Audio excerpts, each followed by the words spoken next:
ಈ ಸಮೀಕ್ಷೆ ಮಾಡೋಕ್ಕೆ ಹೋಗ್ತಕ್ಕಂತಹ ಅಧಿಕಾರಿಗಳು ಅವರು ನಾವು ಬೋವಿ ಅಂತ ಹೇಳಿದ್ರೂ ಸಹ ಕಾಲಂ ನಂಬರ್ 23.1ರಲ್ಲಿ ಬೋವಿ ಅನ್ನೋದನ್ನು ನಮೂದನೆ ಮಾಡೋದು ಬಿಟ್ಟು ಆದಿ ಕರ್ನಾಟಕ ಅಂತ ಮಾಡಿ ಅಲ್ಲಿ ಜನಗಳಿಗೆ ಸರಿಯಾಗಿ ಅವರು ಮಾಹಿತಿ ಕೊಡೋದು ದಿಕ್ಕು ತಪ್ಪಿಸ್ತಾ ಇದ್ದಾರೆ.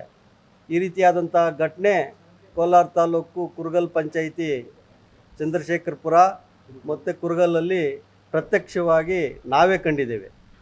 ನಾವೇ ಕಂಡು ಕೇಳಿದಾಗ ಅವ್ರಿಗೆ ನಮ್ಗೆ ಇದೇ ರೀತಿ ನಮಗೆ ತರಬೇತಿಯನ್ನು ಕೊಟ್ಟಿದ್ದಾರೆ. ನಾವು ಮೊದಲು ಈ ಕಾಲಮಲ್ಲಿ ಆದಿ ಕರ್ನಾಟಕ ಅಂತ ಬರಿಬೇಕಂತ ನಮಗೆ ತಿಳಿಸಿರ್ತಾರೆ ಅವರು. ನಾವು ಅದಕ್ಕೇನೋ ನಿಮ್ಮಲ್ಲಿ ಆದೇಶ ಏನಾದರೂ ಪ್ರತಿ ಇದೆಯಾ ಅಂತ ಕೇಳಿದ್ರೆ ಇಲ್ಲ ಅಂತಾರೆ.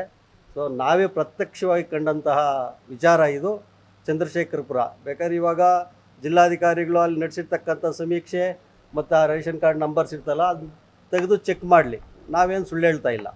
ಈ ರೀತಿಯಾಗಿ ನಮೂದು ಮಾಡಿದ್ದಾರೆ. ನಮಗಿರ್ತಕ್ಕಂಥ ಕಾಲಮಲ್ಲಿ ಬೋವಿ ಅಂತಲೇ ನಮೂದು ಮಾಡಬೇಕು, ಅದರಲ್ಲಿ ಆದಿ ಕರ್ನಾಟಕ ಅಂತ ನಮೂದು ಮಾಡಿಬಿಟ್ಟಿದ್ದಾರೆ. ಈ ನಡೆದೋಗಿರೋ ತಪ್ಪನ್ನು ಜಿಲ್ಲಾಡಳಿತ ಮತ್ತು ಸರ್ಕಾರ ಯಾವ ರೀತಿ ಸರಿಪಡಿಸಬೇಕು ಅನ್ನೋದನ್ನು ಈ ಕೂಡಲೇ ಮಾಡಬೇಕು. ಮತ್ತು ಮುಂದೆ ಮಾಡುವಂಥ ಸಮೀಕ್ಷಾದಾರರಿಗೆ ಇನ್ನೂ ಸ್ವಲ್ಪ ತರಬೇತಿಯನ್ನು ಚೆನ್ನಾಗಿ ಕೊಟ್ಟು ಸ್ವಲ್ಪ ಗಡಿಬಿಡಿ ಆಗದೆ ನೀಟಾಗಿ ಈ ಸಮೀಕ್ಷೆಯನ್ನು ಮಾಡಬೇಕು ಅಂತೇಳಿ ಈ ಮೂಲಕ ತಮ್ಮಲ್ಲಿ ಕೋರ್ಕೊತಾ ಇದ್ದೀವಿ. ತರಾತುರಿಯಲ್ಲೇ ಮಾಡ್ತಾಯಿದ್ದಾರೆ. ಯಾಕೆ ಅಂತಂದರೆ ಒಂದು ದಿನಕ್ಕೆ 10 ಮನೆ ಮಾಡ್ಬೋದಷ್ಟೆ. ಅವ್ರು ಕೊಟ್ಟಿರ್ತಕ್ಕಂಥ ಆ್ಯಪಲ್ಲಿ ಸರ್ವರ್ ಡೌನ್ ಇದೆ, ಆ್ಯಪು ಅವ್ರ ಕೆಲವ್ರದ್ದು ಮೊಬೈಲಿಗೆ ಸರಿ ಇರಲ್ಲ. ಈಗ ಒಬ್ರ ಹತ್ರ ಓಪೋ ಫೋನ್ ಇರ್ತದೆ, ಒಬ್ರ ಹತ್ರ ಯಾವುದೋ ಇನ್ನೂ ಚಿಕ್ಕ ಫೋನ್ ಇಟ್ಕೊಂಡಿರ್ತಾರೆ, ಅದರಲ್ಲಿ ಕೆಲವರಲ್ಲಿ ನೆಟ್ವರ್ಕ್ ಬರ್ತಾ ಇಲ್ಲ, ಅದೂ ಇಶ್ಯೂಸ್ ಇದೆ. ಹಾಗಾಗಿ 10 ಮನೆ ಮಾಡೋಕ್ಕಾಗ್ತಾಯಿದೆ ಅಷ್ಟೇ. 10 ಮನೆ ಮಾಡೋ ಸಮಯದಲ್ಲಿ ಕೂಡ ಈ ರೀತಿಯ ತಪ್ಪುಗಳಾಗ್ತಾಯಿದೆ. ಈ ತಪ್ಪುಗಳಾಗಬಾರ್ದು, ಆಗಿರೋದನ್ನು ಸರಿಪಡಿಸ್ಬೇಕು. ಇಲ್ಲವಾದರೆ ನಾವು ಇದನ್ನು ಈ ನ್ಯಾಯಮೂರ್ತಿ ನ್ಯಾಯಮೂರ್ತಿ ನಾಗಮೋಹನ್ ಸರ್ ಅವ್ರಿಗೆ ದೂರನ್ನು ಕೊಡ್ತೇವೆ. ಅಂದು ಆಗಿಲ್ಲ ಅಂದರೆ ನಾವು ಕೋರ್ಟ್ ಮೊರೆ ಹೋಗ್ತೀವಿ. ಹೌದು, 17ವರೆಗೂ ಮನೆ ಇದೆ. ಜಿಲ್ಲಾಧಿಕಾರಿಗಳಿಗೆ ಇದ್ದಾರೆ ಅಂತ ತಿಳ್ಕೊಂಡ್ವಿ. ಫೋನ್ ಮಾಡಿದ್ರೆ ಗನ್ಮ್ಯಾನ್ ತಗೊಂಡ್ರು, ರಜದಲ್ಲಿದ್ದಾರೆ ಅಂತ ನಮಗಂದರು. ತಮ್ಮ ಮುಖಾಂತರ ಜಿಲ್ಲಾಧಿಕಾರಿಗಳಿಗೆ ಗೊತ್ತಾಗಲಿ.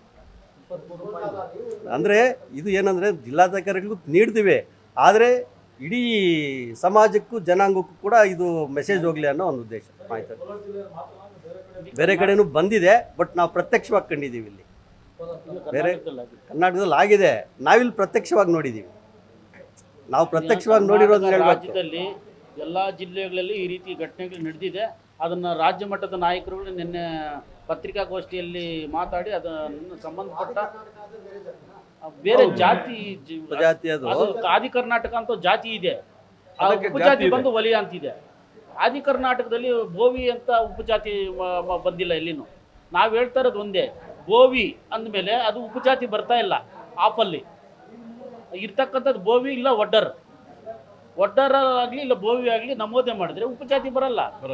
ಅವ್ರು ಮೊದಲೇ ಆದಿ ಕರ್ನಾಟಕದಲ್ಲಿ ಉಪಜಾತಿಯಾಗಿ ಬೋವಿಯನ್ನು ಬರೆಸ್ತಾ ಇದ್ದಾರೆ ಈ ಸಮೀಕ್ಷೆದಾರರು ಅಂತ ಸಂಬಂಧಪಟ್ಟ ಅಧಿಕಾರಿಗಳ ಗಮನಕ್ಕೆ ನಾವು ಇಷ್ಟೇ ತರೋದು. ನಿಮ್ಮ ಕ್ವಶನ್ಗೆ ಕ್ಲಾರಿಟಿ ಸಿಗ್ತದೆ. ನಾವು ಇಷ್ಟೇ ಹೇಳ್ತಾ ಇರೋದು, ಸರ್ಕಾರಕ್ಕೂ ಮತ್ತು ಜಿಲ್ಲಾಡಳಿತಕ್ಕೂ ಸರಿಯಾದ ರೀತಿ ತರಬೇತಿ ಮಾಡಿ ಅವ್ರು ಕಳಿಸ್ಬೇಕು. ಬೋವಿ ಅಂತಕ್ಕಂಥ ಕಾಲಮಲ್ಲಿ 23.1 ಅಂತ ಬೋವಿ ಅಂತ ಬರೆಸ್ಬಿಟ್ರೆ ಅಲ್ಲಿ ಯಾವುದೇ ರೀತಿಯಾದಂತಕ್ಕಂಥ ಗೊಂದಲ ಬರಲ್ಲ. ನಮಗೆ ಗೊಂದಲ ಬಂದಿರೋದು ಇಷ್ಟೇ, ಆದಿ ಕರ್ನಾಟಕ ಅಂತ ಜಾತಿಯನ್ನು ಬರೆಸ್ಬಿಟ್ಟು ಡಾಕೆಟಲ್ಲಿ ಉಪಜಾತಿಯನ್ನು ಬೋವಿಯನ್ನು ನಮೂದನೆ ಮಾಡಬಾರ್ದು ಅಂತಕ್ಕಂಥ ನಮ್ಮ ಮನವಿ.